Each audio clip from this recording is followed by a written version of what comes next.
Minister Vaz. Minister Vaz, you know, we're congratulating JPS a lot. I want to congratulate you because we know that this is historic. This restoration is historic. And Senator Morgan was just saying that this should be documented for the world to see how you do restoration. But I think a big part of that story is going to be the government of Jamaica, Minister Vaz, and the support that was given in terms of that loan. And so, thank you, Minister Vaz. Thank you very much, colleague Dana Dixon, colleague Kamina Johnson-Smith, JPS management, and of course, all other special guests here. Let me just start by saying, commitment made, commitment kept. It's not often that you come to a post-cabinet press conference, or anywhere for that matter, and the JPS receives a rousing applause. I want to put on record that 106 days later, as I said before, commitment made, commitment kept. But it's important that we recount how we got here, because as we know, memories are short. Initially, when I met with the JPS days after Hurricane Melissa, and I asked them for the damage assessment and also to indicate to me what the restoration time was. I was told the last quarter of 2026, which means September to December. I said that is not workable, because by then we probably wouldn't even have anything to pick up. The pieces would be all over the place. I then said, come to me with a plan as to how we are going to get early restoration. They came back initially with estimates as high as $450 million US for a rebuild and restoration, because some areas had to be rebuilt, the grid.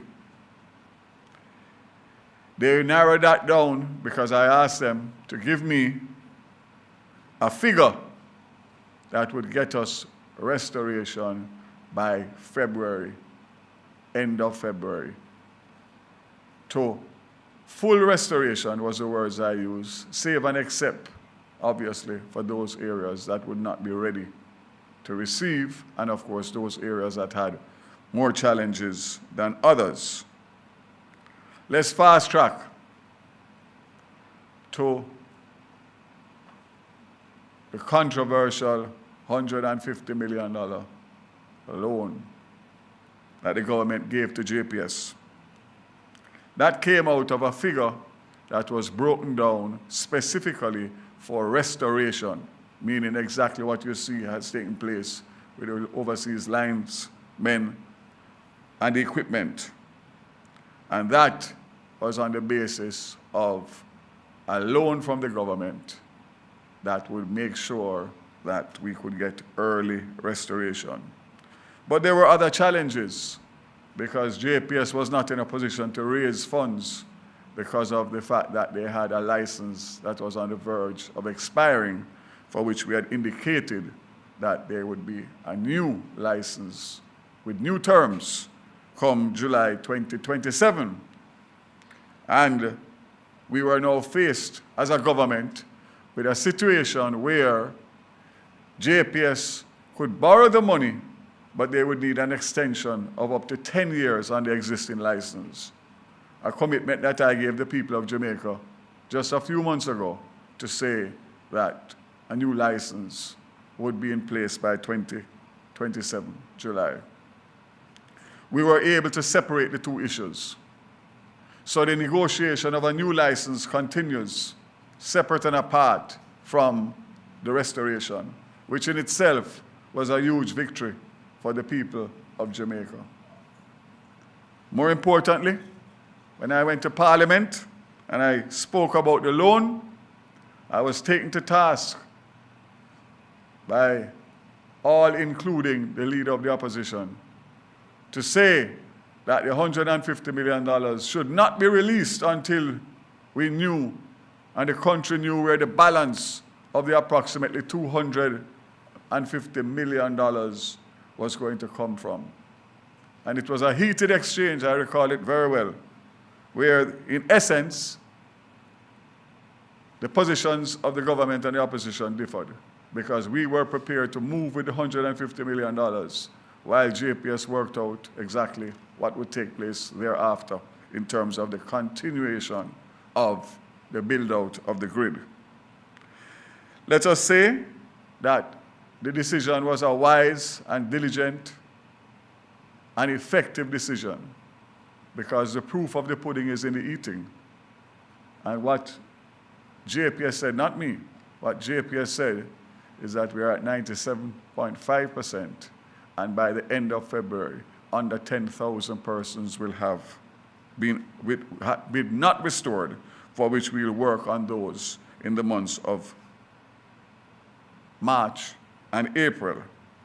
So, ladies and gentlemen, I just want to say that it's now down to spear fishing and not net fishing. Net fishing is what took place over the last few weeks with the hundreds of linesmen. Now it is spear fishing in the individual communities, to the individual homes that are having the problems in terms of preparing themselves for electricity. But I want to say to the JPS, and I want to remind Jamaica, it's not me, it is a JPS who said, without an intervention of the government of the $150 million Jamaican dollars, restoration would have taken up until the end of this year and possibly going into 2027. I ask you to just pause and just think about that. As a country, the productivity and the suffering people,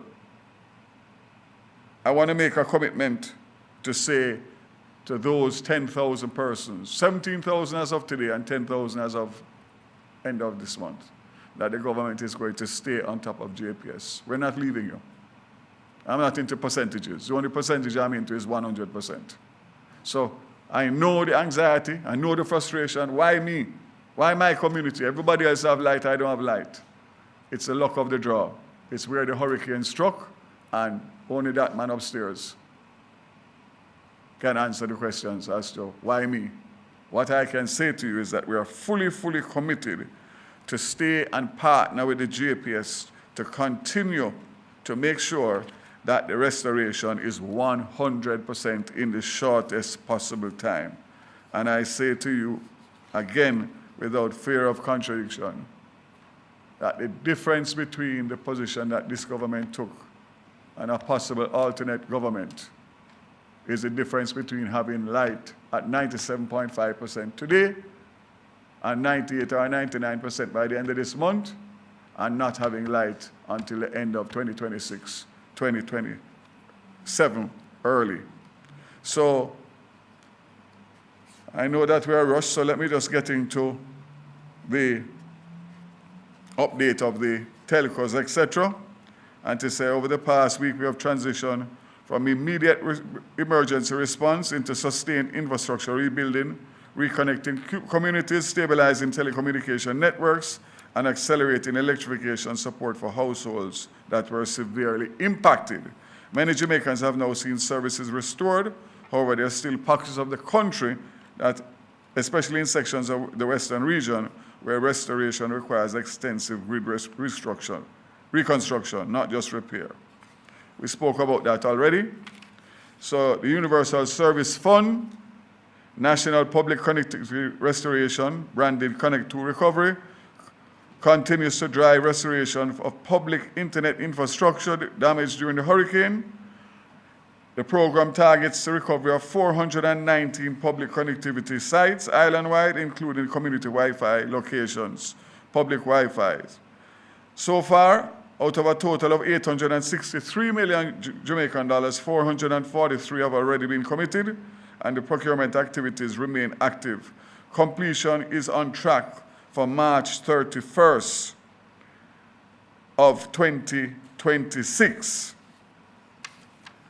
In terms of flow, mobile service restoration has reached approximately 96% of sites island-wide, while fixed network infrastructure is about 94%. Customer reconnection on fixed networks stand at 77% and continues to improve as power supply stabilizes. Digicel continues to advance its post-hurricane network restoration. As of February 10th, 904 of the 925 mobile sites are online, representing approximately 98% network restoration, with customer connectivity levels now reaching 99%. Rebuilding works are also progressing, with 37 sites already completed and additional 5 scheduled for completion by the end of March. So you'll see that basically end of March seems to be when full restoration in terms of the telcos and JPS restoration. I want to just touch very quickly on a very important part of the program that is going to support the JPS, and that is the National Energy Poverty Reduction Program, which the government allocated $1 billion to mobilize support for post-Hurricane Melissa electrification. Phase 1 delivery is reaching just over 2,700 households through a combination of house wiring, minor building repairs, and electrical certification. Works required to restore safe access to the national grid. Of that, 1,542 households are receiving minor building repairs alongside with wiring and government electrical regulator certification support. An additional 1,200 households are benefiting from the new house wiring installations aimed at regularizing electricity access. So approximately 6,000 households are receiving free inspection and certification services to ensure that reconnections are compliant with the National Electrical Safety Standards. So from a financial standpoint, we're talking about 1,542 households represent an investment of $462 million. New house wiring installations account for $180 million, while GER inspections and certifications for 6,000 households represent an additional $180 million in program support. Again, all of this is due to be completed between February and April 2026. Let me reiterate, this is a grant. This is support that the government is giving, that these householders are benefiting from anywhere between 150 and 300,000 Jamaican dollars per household, depending on the extent of the work that is being done. Many of those persons that have been damaged by Melissa don't have the first $3,000, much less $300,000. So it is very important that we understand that the government is using all its resources and using everything possible to collaborate a joined-up approach, working with JPS to make sure that we get you recovered faster. Last but not least, and that is the Starlink procurement. You know that I'm someone who just speaks open and frankly. I have taken note of the public commentary since the release of the AG's report on the Starlink procurement and my subsequent press release. While I believe the issue has boiled down to the fact that I directed the procurement of Starlink devices rather than the head of the agency, I wish to make the following clear. This was not by chance on the following basis. I was clear on the advice of the Attorney General's chambers. The Director General was newly appointed to the position in an overwhelming situation of a major national disaster just days ahead. ODPEM was in the midst of coordinating overall response to all the relief efforts taking place in Jamaica. This matter was time-sensitive and of an urgent nature, of an alternative measure of connectivity and communication based on disruption, which was severely hampering the relief efforts, including search and rescue, evacuation, food and medical assistance. Using my discretion and exercising my judgment as Minister of Telecommunications as well as co-chair of the Cabinet Subcommittee in charge of relief and recovery in the aftermath of a Category 5 hurricane disaster, allowed me to easier access the scarce supply of Starlink devices, negotiate the best prices, as reports of price gouging had already emerged to get access to Starlink devices ahead of the paperwork processing for direct procurement. Therefore, getting the devices deployed into the field to improve the government's efficiency response to the recovery efforts, allow the affected persons to communicate with family and loved ones, allow the access of cash from ATMs in the severely affected areas, allow for first responders to coordinate response in the affected areas, to include elected representatives, councillors, MPs, police and military personnel, police stations, JDF field operations, just to name a few. And to say, despite all of the commentary, there was no implication of corruption in this matter. I wish to make it abundantly clear my respect for the Auditor General's Department and the Auditor General and the work it is mandated to do. But I maintain this is a national disaster. Extreme times require practical and prudent actions. And as a senior legislator and minister of government, I am always reminded that I'm under duty to uphold the Constitution and laws of Jamaica, for which I fully respect. Thank you very much. Commitment made, commitment kept. Anybody here from the Gleaner? Anybody here from the Observer? I'm here from TVJ? Anybody here from Nationwide? Commitment made, commitment what? Kept. God bless you. All right. Thank you.